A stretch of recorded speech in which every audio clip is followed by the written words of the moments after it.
No matter what you have, what you live in, what kind of car you drive, what kind of clothes you wear, you be whatever you want to be. You be whatever you want to be as long as you work hard.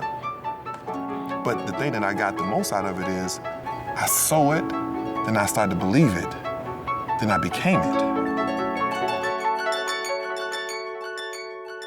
Mark. Hey, it's been a long time coming, but honestly, I just want to say thank you just for this opportunity, this friendship over the course of years. I want to kind of start from the day one scene, kind of taking us back down memory lane and going back to the very beginning, the genesis of Jermaine O'Neal. One of the first words that come to my mind is hard times. Right. Right, and I would probably say the kickoff for the hard times for me is, going through the big part of my youth not knowing my dad. Right, going through an environment, being an inner city kid, that was challenging. If that was a narrative to start a book, you would say, there's no way this kid has a chance, right? No question. Just going from like school to school, getting suspended, getting kicked out of school and having to transfer or whatever it may be. I think the whole character of who I am today was those parks down there, those hard times down there, that community down there in Columbia. But it also was a lot of other people that played a role. My grandmother, my brother, who basically gave up and sacrificed his personal goals to make sure that I made it back and forth to practice without, safely without getting into something. And then my high school coach had a huge influence on me getting from Columbia to sitting here today with you. We had people in the community that sold drugs.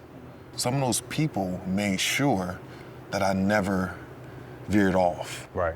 You see a million interviews, but you never hear people think a dope dealer, right? I'm not magnifying them, I'm not celebrating them, but we had some that really said, Jermaine, you're not gonna be what I am, right? We're gonna make sure that you stay in your path, right? And so it's just a lot of mix of different people that had an imprint on me being who I am today. You got a unique perspective on a lot of that.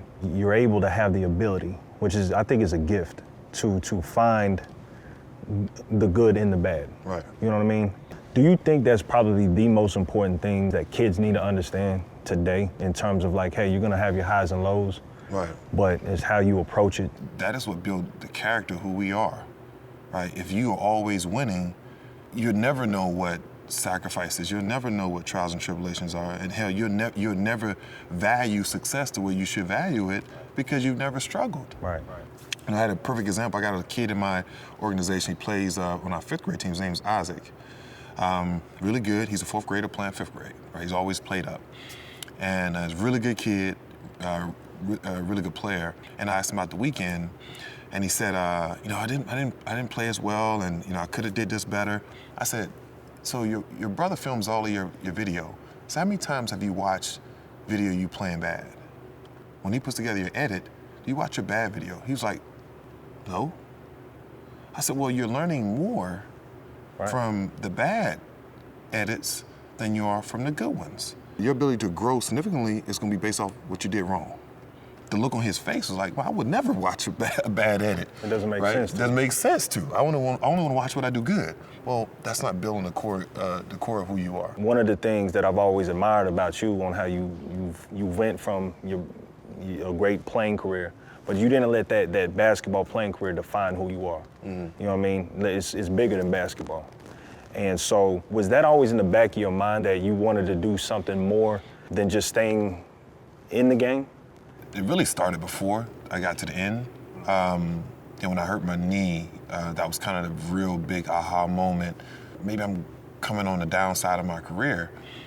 So coming to peace with that was an adjustment. The Warriors tried to get me to come back. The Mavs tried to get me to come back and play. I was sitting there still shooting, working out, but then realized I didn't love it anymore. Right. And so what I realized that I loved was the new challenge of becoming something that people thought that I couldn't become. Now, if you think about it, what we talked about, if you go back to the beginning in Columbia, I'm right back at the same spot. Right? People didn't believe that I can make a transition to the pros. People didn't believe I can even be good at Eau Claire High School. I am very much looking forward to showing people how dynamic I can be in the business world, and also create, a legacy for, my two little ones and their kids and their kids, right? 3, 4 generations down the road. And I'm engaged with that. I'm engaged, and hopefully through the process of me getting there, I can inspire, some of these kids that I have in Drive Nation and beyond in these communities that, hey, this is what you can be, and here's what you can be beyond those athletic dreams. Right. And to that point, I don't think a lot of people understand, like they think it's just cliche. When we sit here and say anything is possible, you know what I mean?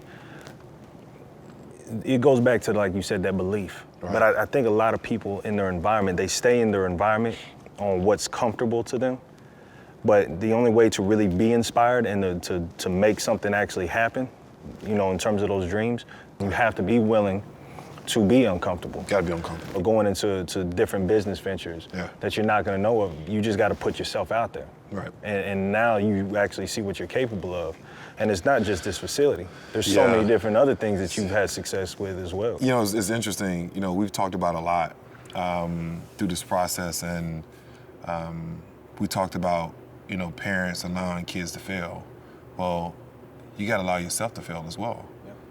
Right? Because if you don't take a risk on something, right, you're never gonna achieve the goals that you are trying to achieve. You gotta bet on yourself. You gotta bet on yourself, right? You absolutely gotta bet on yourself. I look at this situation where, we had people, we had banks after banks say, no, that's not a great idea. And then I just built it myself out of my own pocket. And now we have 3 proposed sites, with a total about $150 million worth of development coming, right? And so for me, I bet on myself, not only because I thought this was right, because I was prepared. For me, it's more about making sure that I continue to live by the standard that I set for myself. And through that process, it's gonna be good, it's gonna be something bad, right? But at the end of the day, I'm gonna learn from whatever that was, and I'm gonna go be better. Right. I'm gonna say one more thing, right? I've known you probably 6 years, right? About 6 or 7 years.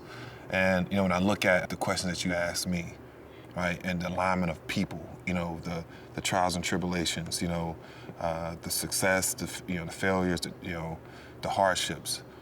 Man, that's the story of your life. Right? I wish I can interview you right now, because a lot of what we talked about has really been you. Right? And so I want to say it's a pleasure to be sitting here having this conversation with you. It's a pleasure being a friend. It's a pleasure, for all the future things that we decide to do. So, man, I appreciate you, brother. Hey, that means a lot, man.